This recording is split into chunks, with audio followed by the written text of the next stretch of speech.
Thank you, Rebecca. I appreciate that. Well, hello, everybody. Welcome to the part 2 of my IGP basics workshops. I am honored that you would want to join us today, and I hope that maybe we can help give you a little information and make it profitable for you. My name is Aaron Ortiz, again, as you know, with WGR Southwest. We are an environmental health and safety company. We help people stay in compliance with environmental laws. And I enjoy doing that. I help people get into compliance, it's a good feeling. I like to help people get there. And it's a win-win. Help them get in compliance, and stormwater gets cleaner. A 2-for-1 special. So, in the first half, we talked about what the permit is asking in terms of what you're looking for. So we talked about minimum BMPs and advanced BMPs, the non-structural ones and the structural ones. We talked about how you're supposed to apply those to the extent feasible. We talked about how your stormwater pollution prevention plan is the document that basically says, here's the general rules for the general permit. Again, if you missed it, you can go back to the previous workshop because it'll really explain the history. And your SWEP is saying, here's the rules, and here as a company, as a facility, how we plan to address those rules and comply with the extent feasible requirements of the permit. So now we're getting to the nuts and bolts. And I find that many times when people do take notes, they seem to take more notes in this section because this is where is the how-to, the inspections and things like that. We're talking a little about numeric action levels and things like that. I'm located up here in the Central Valley.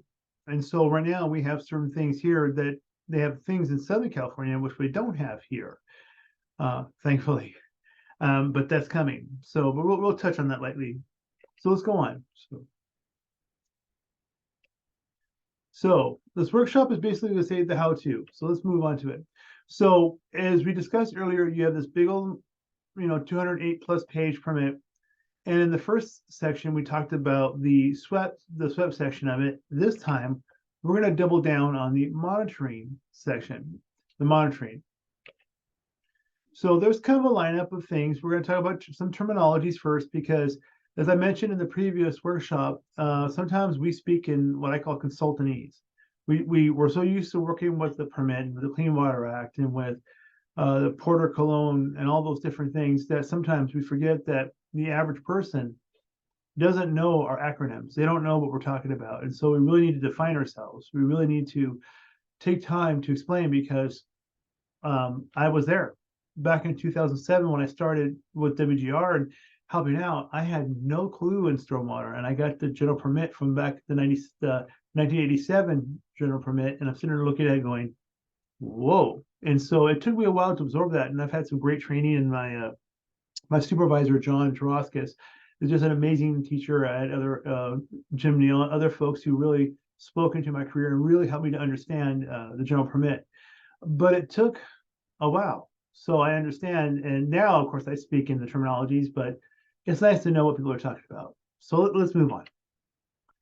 Discharge. Now, again, I'm not trying to insult anybody's intelligence, but I'm going to talk about things in terms of what when the permit says something, what it means. Discharge is stormwater or non-stormwater, authorized or otherwise, that occurs when it flows off a facility and flows into a conveyance system or offsite. So if water leaves your property, whether it's through a storm drain or through what they refer to as a discrete conveyance or a point source conveyance, or leaves or leaves off, like your front, it goes off the front gate and flows off, whatever the case may be, that's a discharge. Water leaving your facility and going to the waters of the United States. Point of discharge, which many of us, even I've heard other regulatory folks refer to it as outfalls.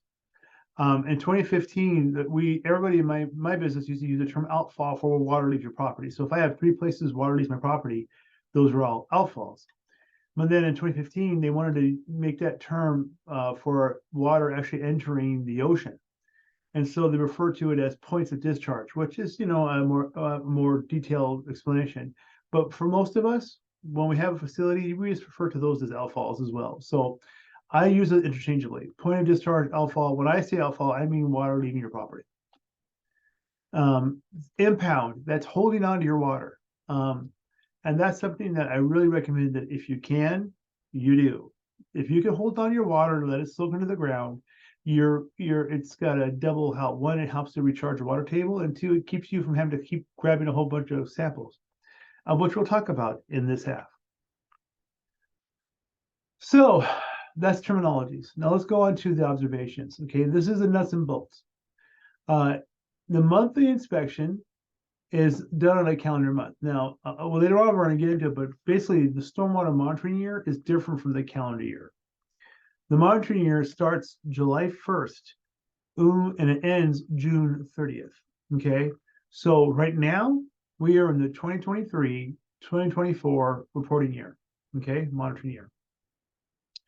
So as of July, that's when you first do your first monthly inspection for the 23-24 year. Okay, and so let's talk about monthlies. They are to be conducted a minimum of once per calendar month. Now, we recommend waiting towards the end of the month, but once a calendar month. They had to be done during daylight business operating hours. So if you're a 24/5 or 24/7 facility and you're open in the middle of the night, monthly inspections are not to be done when the sun is down. And they need to be done on a day without precipitation. So, in other words, no rain, or in the higher elevations, no snow. Because one of the things you're going to be looking for is non-stormwater leaving your property. And if you have non-stormwater leaving your property, they need to determine whether it's authorized or unauthorized, and we'll talk about that.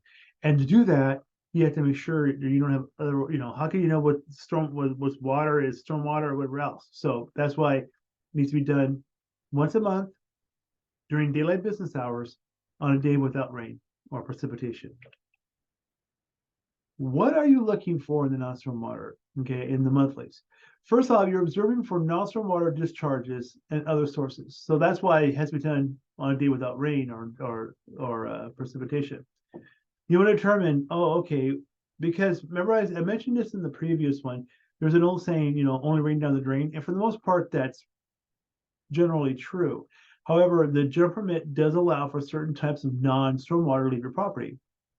And they're authorized to leave your property, though sometimes things leave your property which aren't authorized. And what the whole point of this part of the inspection is there water leaving your property? Well, the answer is yes. Okay, is it authorized to leave under this general permit or not authorized to leave? And that's to be determined by you. Inspection areas exposed to stormwater and review the status of your BMPs. So one of the things you're supposed to do on that monthly inspection is walk around, look for any threat to stormwater. If you see spills or if you see something, or say you have a berm and there's a breach in the berm, you need to identify issues and then make sure that there's a way to make sure they get followed up on. You will look for indications of prior, current, or potential unauthorized non-stormwater discharges. So if you're walking around and you see some sort of staining of something that had left earlier that goes off the property and went down the storm drain, you have to determine, okay, what is that and what went down the drain? Okay. Other times you have authorized stormwater, like for example, air conditioning condensate. I have some facilities where they have huge air conditioning units because they have giant areas of cold storage, and those units do a lot of condensate, a lot of water. And if that water leaves the property, as long as it leaves relatively clean, you're fine. Now, if clean water that's authorized goes through a puddle of oil or goes through solids or something else and goes down the storm drain with all those added stuff to it, it's no longer authorized. Remember, it has to leave relatively clean. What you'll find is there's two overarching things when it comes to non-stormwater. One, it has to leave relatively clean, and two, they want you to try to minimize it as much as possible. So you'll see those two things as overarching principles for non-stormwater. One, they want it to leave relatively clean, and two, they want you to minimize it if possible. So even if it is leaving clean, they still would like you to minimize it if possible. Aaron, we have a question. Yes. Would compressor condensate be the same thing? Yes, actually it is. It is listed as an authorized unstormwater discharge. But remember, it has to leave relatively clean. So if you have oil in it, or if there's metals in it, or if it goes through something, it's no longer authorized. So like I just said, it has to leave relatively clean. Good question. Inspect outdoor industrial equipment and storage areas, outdoor industrial activity areas, BMPs and other potential sources. And then we talked about that. You need to conduct each discharge location during the sampling. Okay. Oh, we're talking about sampling now. So we're going to move on from monthly. So again, let me just recap the monthly. 1, daytime business hours, in other words, when the sun's up.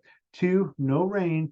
And 3, you're looking for non-storm water leaving, and you're looking for your BMPs in the shape. Now, in my full training, I give a whole long list of authorized non-storm water discharges. 1, condensate. 1 is, like you said, another is irrigation. As long as the pesticides, herbicides, and fertilizers are applied according to manufacturer specifications. There's a lot of nuances to this permit. I refer to it as the infomercial permit because, in an infomercial, they say, hey, here's this brand new thing. It's the greatest thing ever. But wait, there's more. And for $2, or, they always try to get you sell you up. Well, same thing when it comes to, especially non-storm water. You'd be surprised that, yes, these things are authorized, but you got to make sure they leave clean. You got to make sure they follow criteria.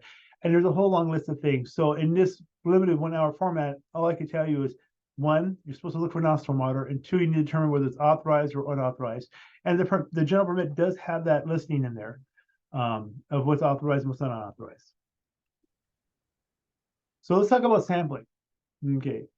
It needs to be conducted at each drainage location during the sampling and any follow-up addresses. So wherever water leaves, your outfalls, as I refer to them, you need to grab samples from where water leaves your property. If you have 3 outfalls, let's say 3 points of discharge, 3 outfalls, and one of them, you're able to keep the water from leaving, you don't have to grab a sample from that one because it hasn't left. It's only if water is leaving your property. And now for each outfall, you're required to collect, well, we're going to get there, but I'll tell you how many you're required to collect, but you need to collect samples from each outfall.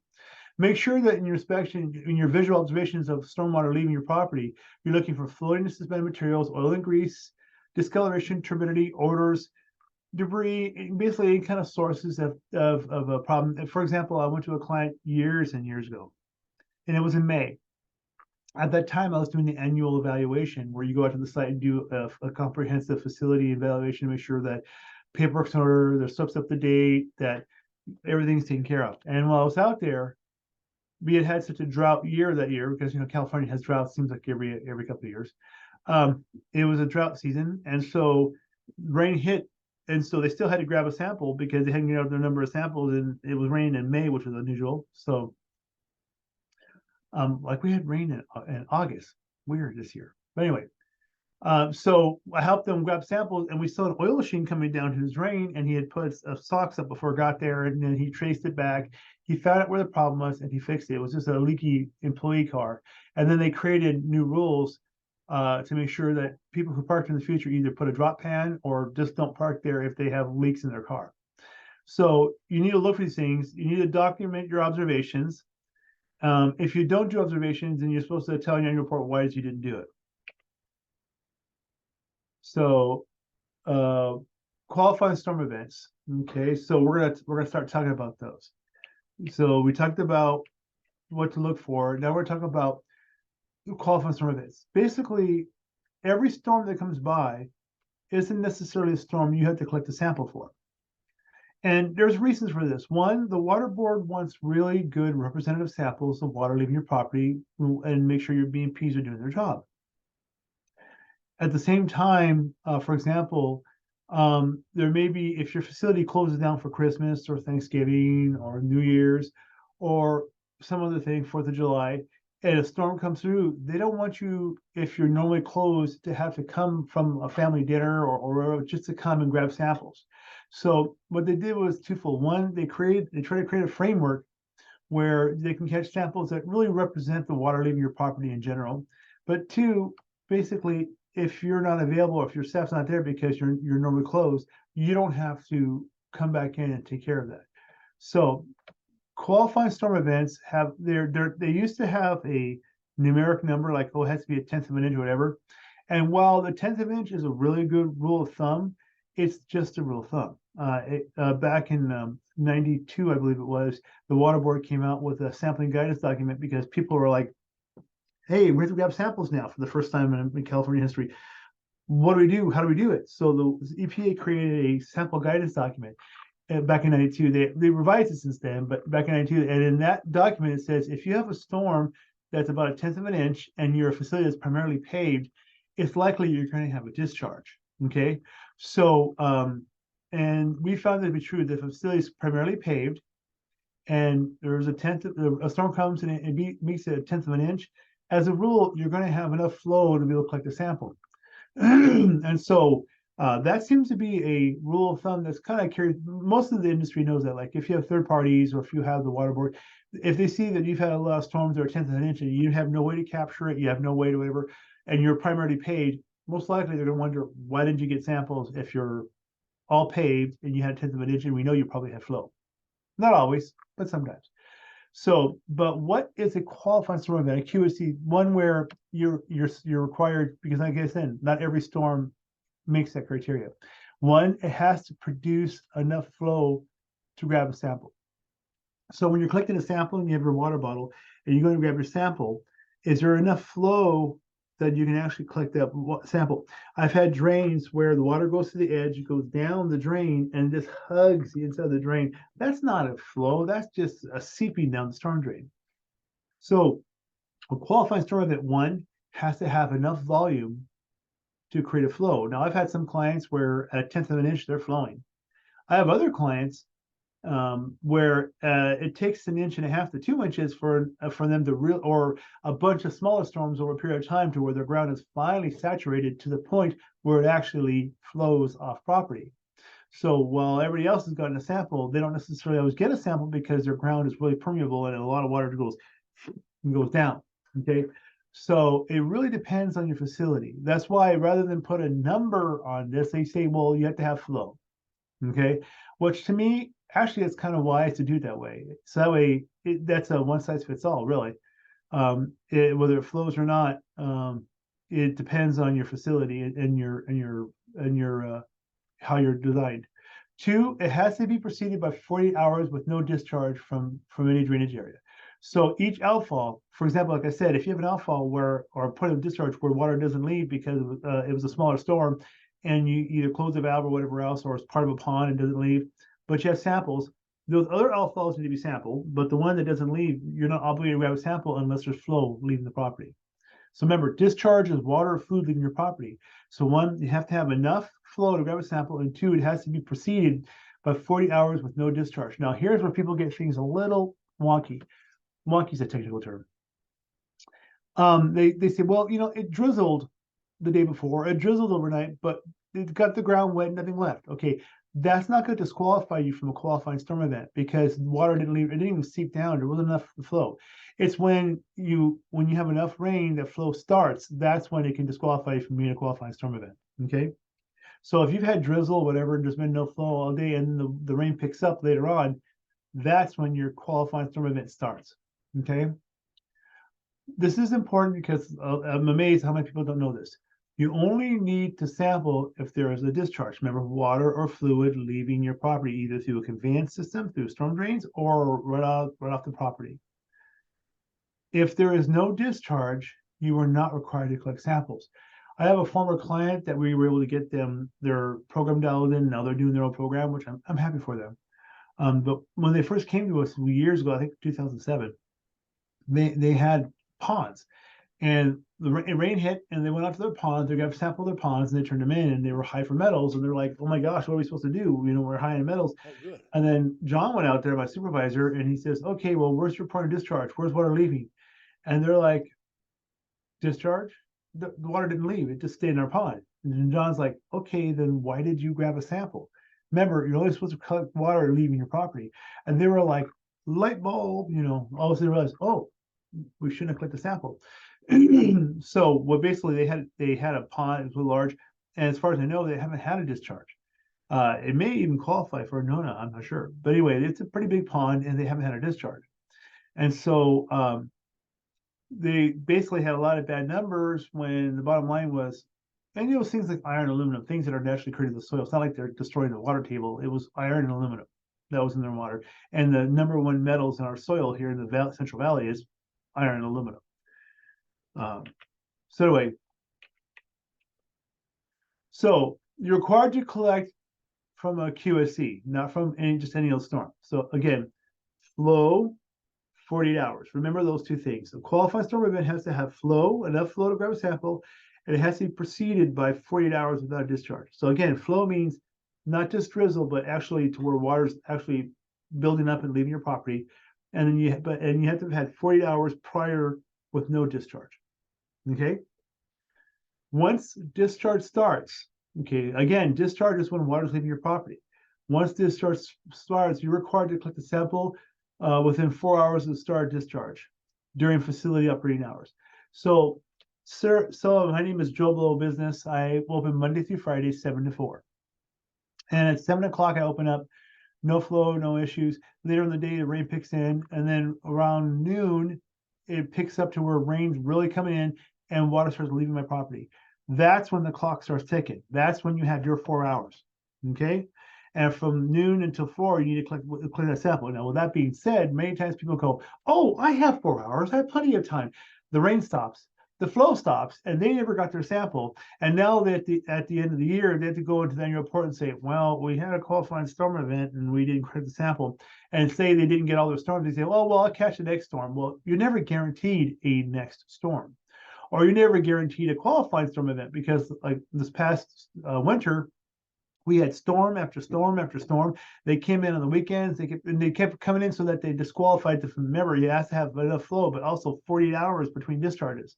So many times people would have it rain 2 days or every other day, and they couldn't get that 48-hour window between storms. And so they're like, there was so much rain, we actually couldn't get a qualifying storm event. And you know what? That was true. I had a lot of clients this past year where I did their annual reports where they didn't get any samples for part of it because, in fact, they didn't get samples until March, because that's when finally the rain stopped and then started up for a little bit again. So again, flow in 48 hours. So you're required to collect. So, but then what happens is, so that way, at the end of the year, they say, well, we could have grabbed the sample because we have flow. It was qualifying, but we didn't get a sample because by the time we got out there. So, and here's another caveat too. At noon, rain comes down, gets heavy, you have flow, and it's been 48 hours since the last discharge from that outfall. Remember, this is each outfall dependent. So you can have other outfalls in your property that flowed the day before, and that's okay. It doesn't disqualify the one you're doing now. It's from each outfall, from each point of discharge. So you grab the rain flows, and you go out there to get your sample, and the rain stops and the flow stops, and you're like, oh man. But then 2 hours later, the rain picks up again. In other words, you're still within that 4-hour window. If the rain picks up within 4 hours, you can collect that sample. Okay. So remember, you have up to 4 hours to grab a sample. I recommend, though, once rain starts and once flow starts, not just rain, but flow starts, then I recommend that you go out there and get your sample right away if you don't have the required 4 for the year. Okay. 2, you may collect a sample if the discharge had occurred outside your business hours within the previous 12 hours. Okay. I call it the 12-hour rule. So, for example, like I said, Joe Blow Business, I'm open Monday through Friday, 7 to 4. A storm comes in on Sunday, builds up. See, I know my facility. I know what I can do. And I know that for my facility, it takes about an inch before we have flow. So we're looking at the rain gauges, which I highly recommend you get one. And you're looking to see, oh, we had an inch of rain by 3 o'clock in the morning. Okay, so you can consider most likely that by 3 o'clock, water was leaving your property.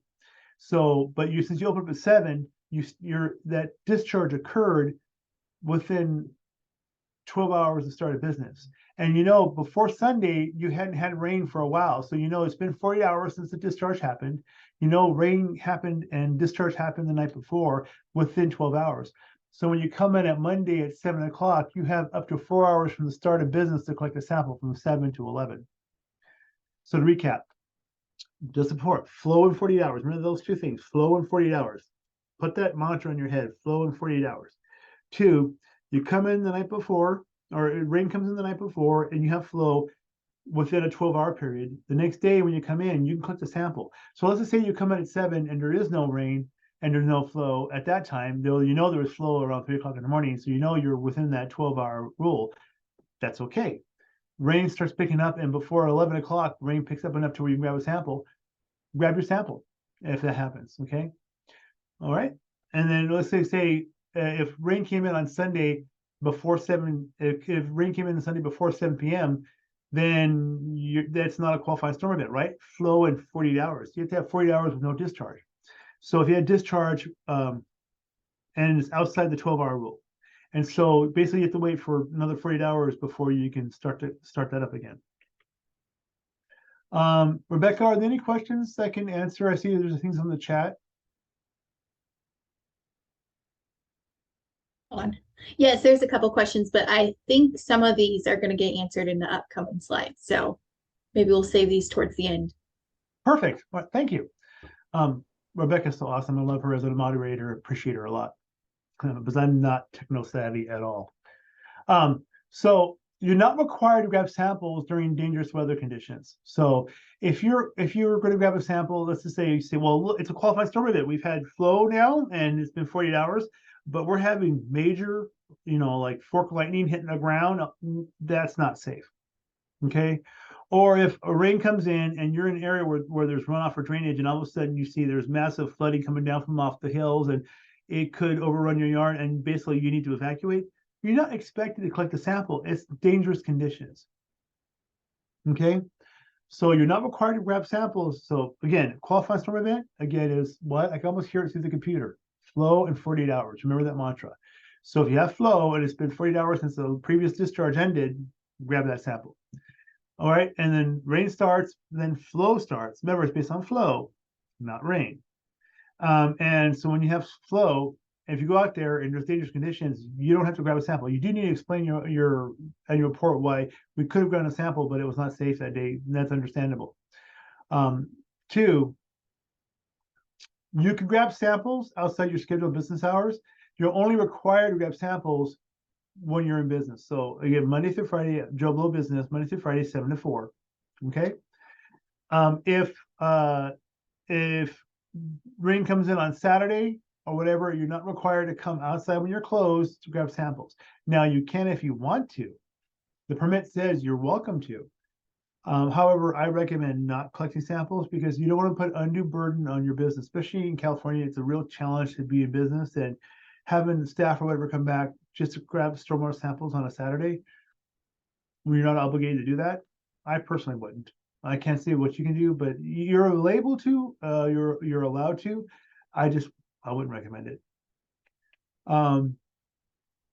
You're supposed to collect 2 samples the first half of the reporting year and then the second half of the reporting year. Remember what I told you about the stormwater year? Well, it's broken up into 2 sections. You have from July through December, that's the first half. Then January through June, that's the second half, okay?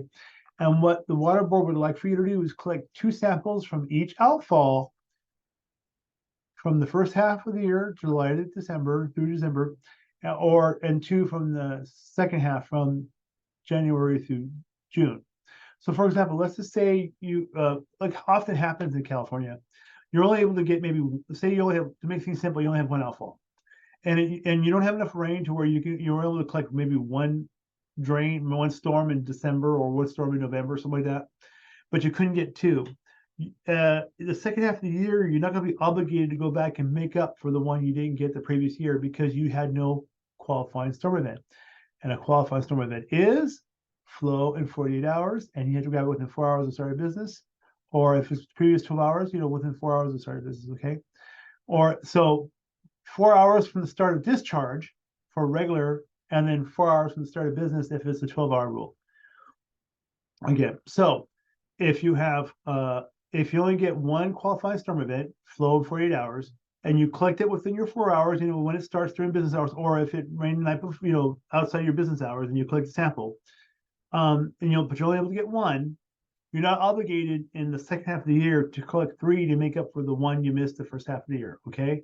Now, if you did have a QSC, it might be a good idea to grab a 3rd one simply because you can. They're not limiting you to just 4 a year. You can get more if you want, if you have reasons for it. And there may be reasons. For example, let's just say you had a real bad sample the first part of the year, but you added some more BMPs and now your water is great. And so you want to do is get your averages down so that average is below the numeric action level.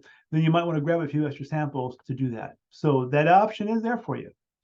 But don't feel obligated to grab a sample the second half of the year to make up for the first half of the year or previous years if you didn't have QSCs before. So again, you're supposed to grab 2 samples if they occur, if QSCs occur between July and December and between January and June. Okay. If you're part of a compliance group, which compliance groups are when you have businesses that are doing the same basic things, you can join a compliance group. You only need to grab 1 sample the first half of the year and then 1 sample the second half of the year. Okay. So according to the general permit fact sheet, if 4 QSCs did not occur during the summer year, the discharge is not required to take samples. So we talked about that. We touched on that already. So, okay, so now you know, 1, what's a QSC? Flow in 48 hours before 40 hours since the last discharge ended. 2, when do you grab samples? Well, when flow starts during business hours, you have up to 4 hours to grab a sample. If flow, that's a QSC, in other words, qualifying, in other words, 48 hours before it, if flow starts outside your business hours, like if you're Monday through Friday, you start on a Sunday, but it's within 12 hours, then you have up to 4 hours from the start of business to grab that sample. Okay. So when you do grab that sample, under the general permit, what are you required to sample for? And this is kind of a whole can of worms thing. And that's why many people use people with my credentials to help them, because there are 3 basics, which we'll talk about, but then there's a whole lot of other stuff. Remember what I told you, this is an infomercial permit. You think, okay, we need to grab 3 things. pH, okay, which is, the acidity in water needs to be, it's between, the standards between a 6 and 9 pH units, okay? And remember, pH needs to be tested within 15 minutes of collecting your sample. I only have 1 client that can do this with a lab, but they are literally around the corner across the train tracks from the lab. Everybody else will likely have to test for pH on site, but it has to be done within 15 minutes of collecting your sample. So everybody who's under general permit coverage, okay, everybody, if you discharge, if water leaves your property and you collect samples, 1, you have to collect these 3 minimums. 1 is pH. The second one is total suspended solids. Kind of like a snow globe. You stick a snow globe, you see stuff floating around, those are suspended solids. They're not melting into solution like salt or sugar does into your tea or coffee. Okay. So total suspended solids, they're supposed to have a certain the level. And then if you're looking for pH and you're looking for solids, and third, you're looking for oil and grease. Oil and grease is just that. You're looking for oil and grease. Now, I found that sometimes diesel can easily get picked up in your oil and grease samples.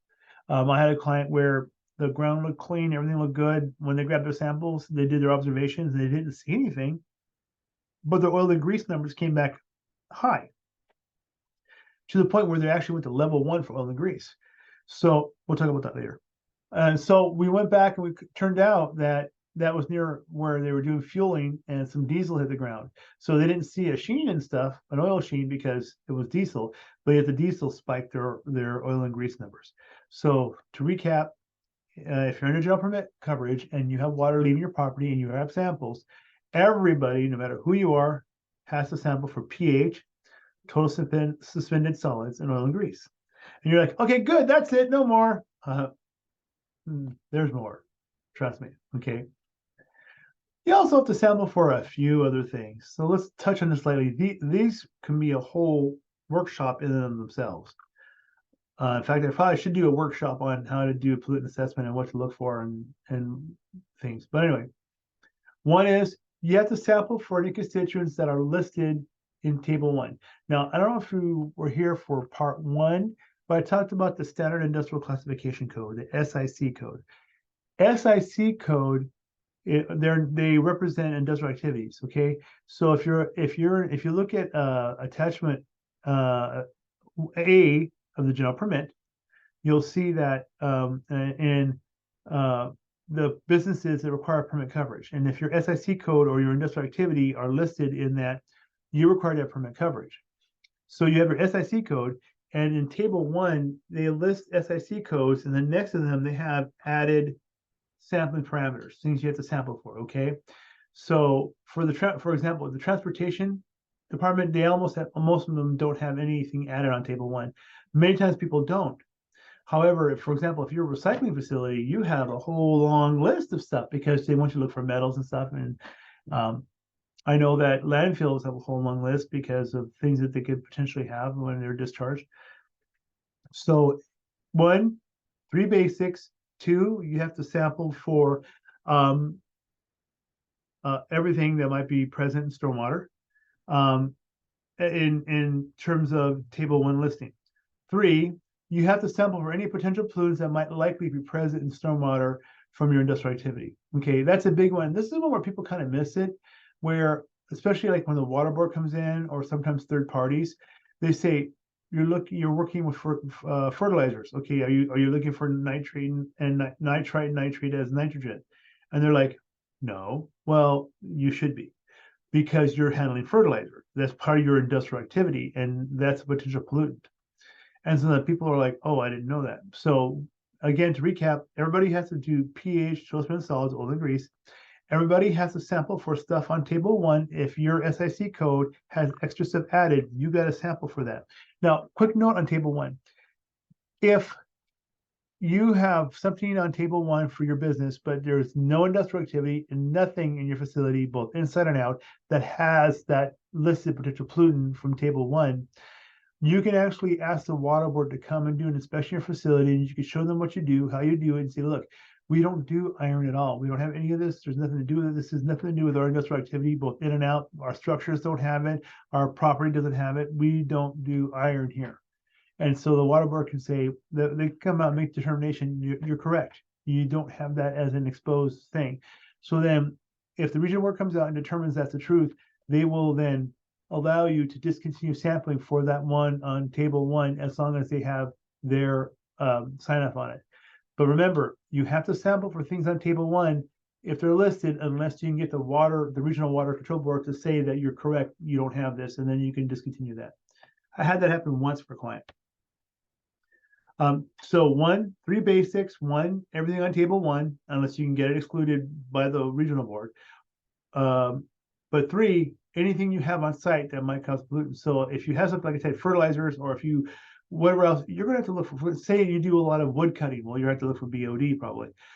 So you always have to look for stuff that is representative. The permits are supposed to give a representative sample. So let's just say I have a facility that has a lot of acids on site, okay? I don't have to add anything extra as my potential pollutant, because why? I'm already looking for pH, okay? So I am looking for the acidity in water already. So I don't need to add anything new because it's very representative by what I'm sampling. But if I have some other substance that has something in there, like maybe you do plating where you have chromium, or maybe you work with copper, so you have copper shavings, so you have to look for copper, God forbid, whatever else, then you have to make sure that you look at your pollutants, because if you don't catch it, a third party will, and it's better for you to be honest, look for everything you can find. If you find something, look for it. And the good thing about this one, if you have something, you say, hey, we voluntarily are looking for this because we have this activity, and your stormwater samples show that it's not a problem, you can discontinue sampling for those, as long as you put the justification in your SWEP saying, look, we looked for this product, it's not our water, and we have several, I recommend at least 4 samples, but there's no prescriptive. We've grabbed several samples, and it shows that they're not an issue, therefore we're discontinuing sampling for whatever you voluntarily added for. Okay. 3, TMDLs, which is an attachment E. If you have TMDLs that affect what you do. So for example, if I'm a trucking company and my waterway has a TMDL for E. coli, I don't have to worry about that one, because I'm not having animal waste. I'm not creating any kind of food product, whatever. I'm not going to have E. coli in my water. It's those TMDLs that may apply to you. So say, for example, there's a TMDL for iron, and you do iron cutting. Well, first of all, according to the second, part, you're supposed to already be looking for iron because you know it's in your potential pollutant. But 2, if it's a TMDL, you're required to look for that as well. 3, in the Clean Water Act. Remember I told you, well, again, if you saw part 1, I told you about the Clean Water Act and how all this comes down from the Federal Clean Water Act. In the Clean Water Act, Section 303D, it lists waters that may be impaired for beneficial uses. And so what they do is they establish TMDLs, these this receiving water, where the water is, where your water goes, they call that receiving water. The water quality standards are for the TMDLs. And what they do is they come up with those standards by having the 303D list process. So 303D list says, where the regional boards have to look at all the waterways that are the waters of the United States. And they say, look, we think this water might be impaired for total cemented solids or iron. Let's go with iron. We think this water body might be affected by iron. So they put it on the 303D list. And then if you do anything with iron, you're supposed to grab a sample from it because you have to determine if I'm contributing to the iron ending up in this water body, okay? And if after they do the studies of the 303D list and the regional board determines, yeah, this is a problem, then it becomes a TMDL, and now they can establish a water quality standard for the water body for that reach or that section of the water. It may not be for the whole river or the whole river, but for that reach of a river, that section of a river, they may add that TMDL for that reach. You need to add anything. If you have a facility that has ELGs, which is the Fluid Limitation Guidelines, a good example would be airports. If they do de-icing, they have BMPs and also mandatory added sampling parameters they're required to do. If they don't do de-icing, then they don't have to. But if they do de-icing, then they need to add those ELGs, the Fluid Limitation Guidelines, to their facility. So see how this is growing? Do you see how I went from this big to this big in 2015? 3 basics. Anything on table 1, anything you know might be present, any TMDLs, any 303D listed items, any ELGs. But wait, there's more. If you have products or properties that are reported on Form R for TR reporting chemicals, you're required to look for those. If you have TRA reporting chemicals that you submit on Form A, it's not a big deal. It's just those that permit says if you report on Form R. So you say, well, what's a TRI? What TRA reporting chemical? Which is toxic reporting chemical identification chemical. If you don't know, either you don't have them or you're in big trouble. So, but most likely, if people have TRIs reporting chemicals, they know it because there's a whole process for TRI reporting that you have to go through. And some people used to hire us to help them with that because it can be somewhat convoluted. So if you don't know you have TRIs, you probably don't have them. But if you do have them and you don't know it and you're not watching for them, you can get in trouble with other regulatory bodies. So I just want to give you a little heads up. Okay, let's talk about how much time I have left. Okay, good. We got 15 minutes. So let's see if we can bang this up. Okay, so there are different standards that the general permit has, okay? 2 of these standards are targets, numeric action levels, okay? 1 standard is a limit and fines are supposed to follow if you violate that standard. Personal note, not a big fan of NELs, and I'll get into that later. Okay, 1. Here in the Central Valley, we have NALs, numeric action levels. And what they are is they're saying, hey, we grab samples of our stormwater. Here's the water board's expectation on table 2. It tells you if you have a parameter, what they're, for example, for oil and grease, it's 25 milligrams per liter for the instantaneous, which we'll talk about, and it's 15 for the annual. We'll talk about that. Okay.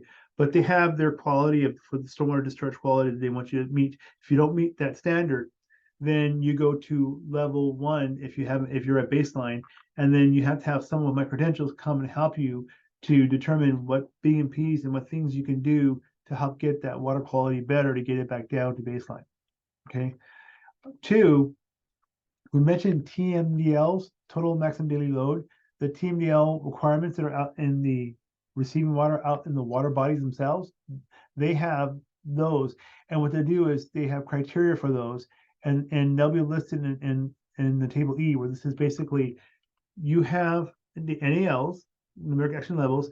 And see, what I like about NALs, by the way, I digress a little bit, but if the good thing about the NAL process, which I like, is if you find it, in other words, you go and you grab a sample and you find there's a problem, that your water is not where it needs to be, you're not in violation of the permit, as long as you take the steps to address it and make things better. The BAT, BCT we talked about in the previous workshop. So that's what NALs do. Find a problem, fix it, or you really do try to fix it, you maintain compliance. Okay. TNELs are the same thing for the most part. They're based off of the TMDLs, so totally black MDL, those stuff in the water bodies, and they set a standard. And if you go over that standard, then you go, it's referred to as instantaneous NEL. We'll talk about that. But you still address it with the level 1 and level 2 process that the NELs have, and then you find them, it's a problem, and then you try to fix it, is a solution, you maintain compliance. The third, which started as of July 1st of 2020, is numeric effluent limits. And those are hard limits. For the first time in our history of permits here in California, we have limits on the general permit. And with the limits, if you go over that, you're automatically in violation of the permit. And the permit says that likely compulsory fines will follow. And unfortunately with NELs, also third parties will see it, they'll know it, and they'll want to come and see if they can't. Many times it could be a red flag with third parties to come after you for violating the permit. So let's talk about NALs, because basically TNELs are kind of similar to this one in many ways. NALs, there's two types. There's annual and they're instantaneous. Annual is you grab samples throughout the year. For example, let's just say I have one outfall. If I grab 4 samples, that's 4 samples. I add them up and divide them by the 4 to get to the average. And if your average is below the annual NEL exceedance level, you're good. Okay. So for example, total spent solids, the annual NEL is 100 milligrams per liter. So if you grab samples, and let's say one of your samples spikes at 120, but then the other ones are lower, 70, 60, 50. If you add all 4 up, divide by the number, in other words, find the average. If it averages below 100, you're fine. Okay. And the more outfalls you have, the more the average. If you have 2 outfalls, now you're actually averaging out 8 samples, right? Because it's per sample per outfall. Instantaneous is different. Instantaneous says if you get 2 samples, even during the same rainstorm, if you have 2 samples outside the higher limits that they have for the instantaneous, you're going to be at level 1, or if you're at level 1, you'll be at level 2 as of the following stormwater year, as of July 1st of the coming stormwater year.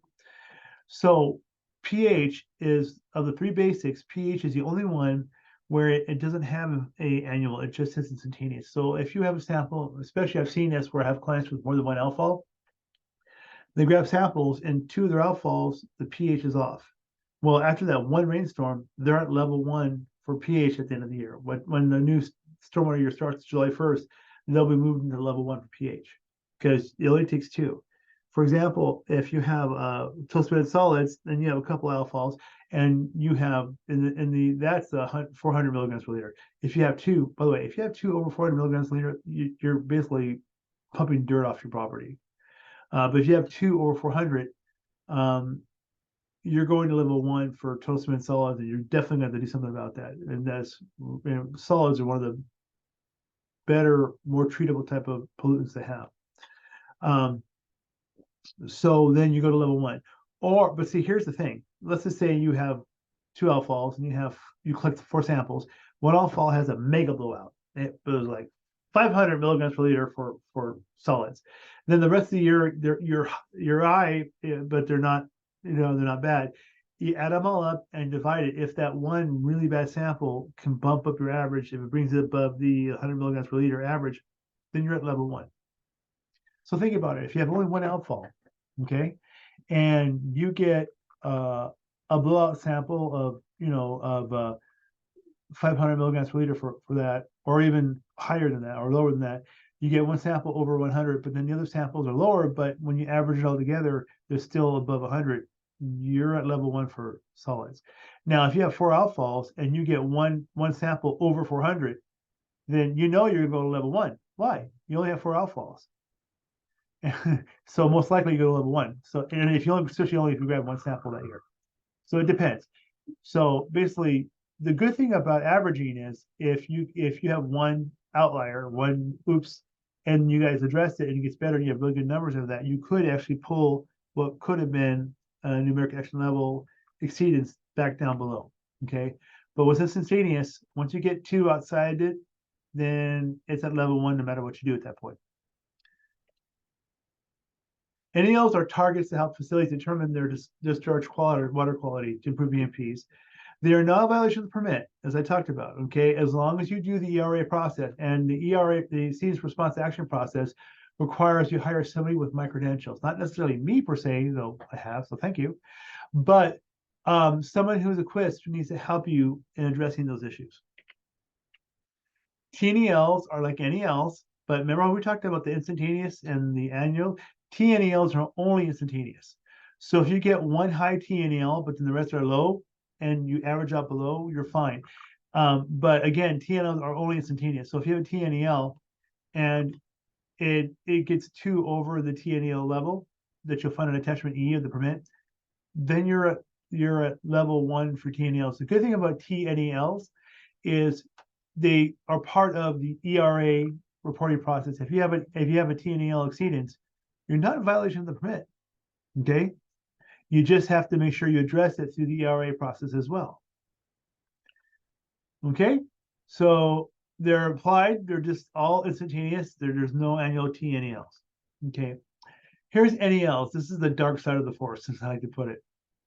Unlike NELs and TNELs, and ELs are general permit limits and are a violation of the general permit and must be responded to in accordance with water quality-based corrective actions outlined in the general permit. And then I give you the section.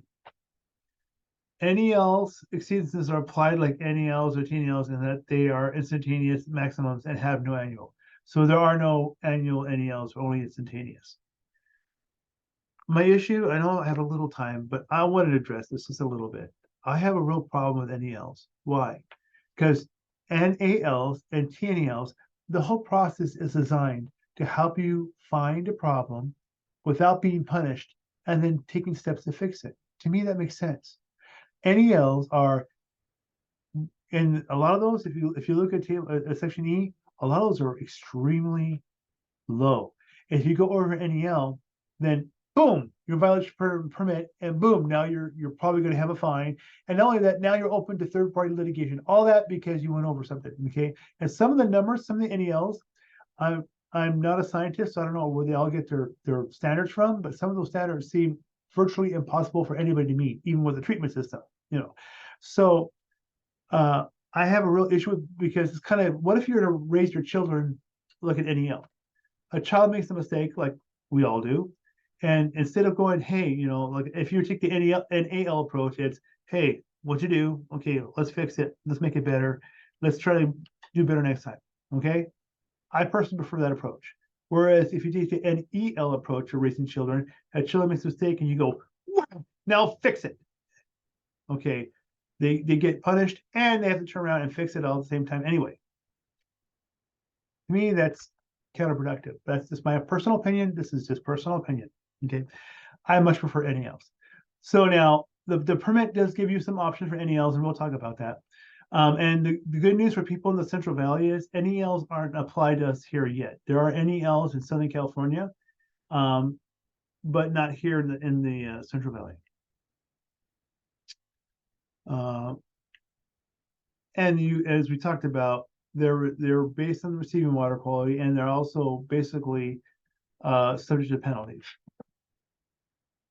So the good news is the permit does have compliance options. Since we have just a few minutes, the compliance options are challenging in themselves. And again, that's a compliance options. To talk about those would take a whole nother workshop.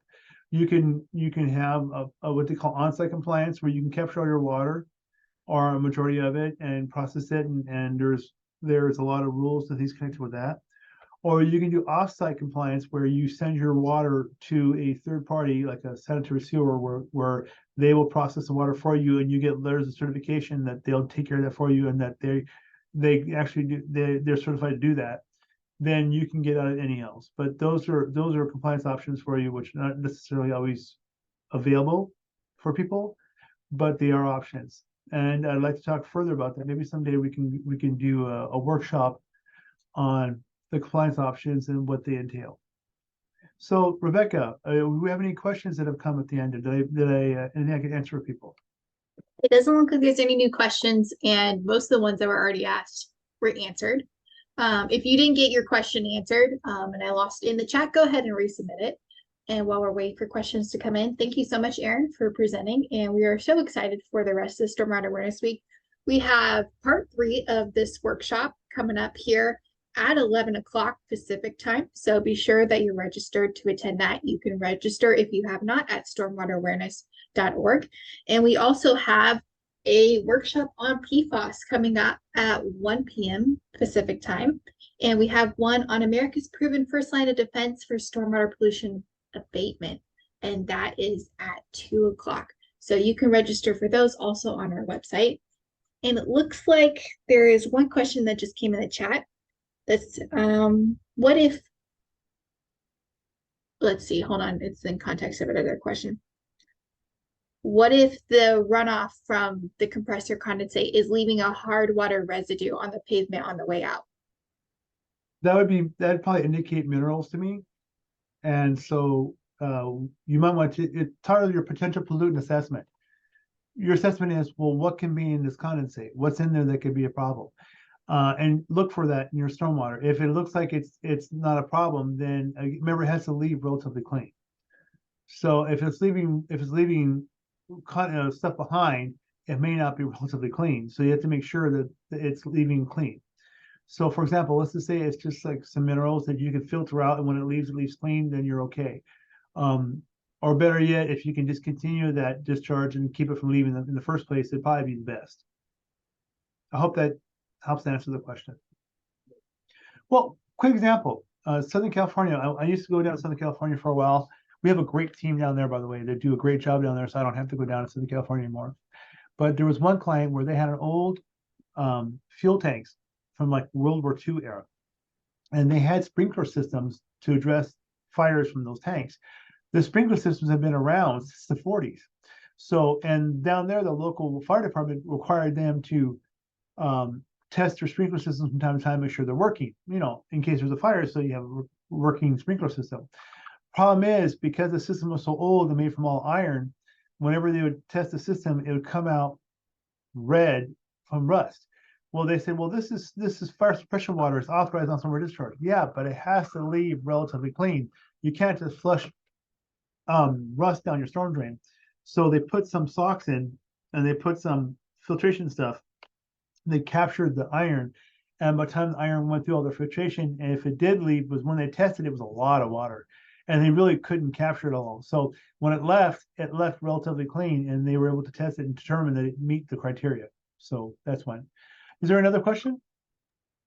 The question that came in was just if they can get a copy of the PowerPoint, and yes, you can. You can email me at coordinator@stormwaterawareness.org, and we can get this PowerPoint to you, as well as the part 1 and part 3 that's upcoming. Like we said before, this workshop is recorded, so if you missed any part of it, or had to miss part 2 or part 1 or part 3, they're all going to be on our website within 24 to 48 hours, so be sure to check that out. So thank you, Erin, so much for presenting, and thank you everyone for attending. We hope to see you in just a little bit. Thank you. Have a great day.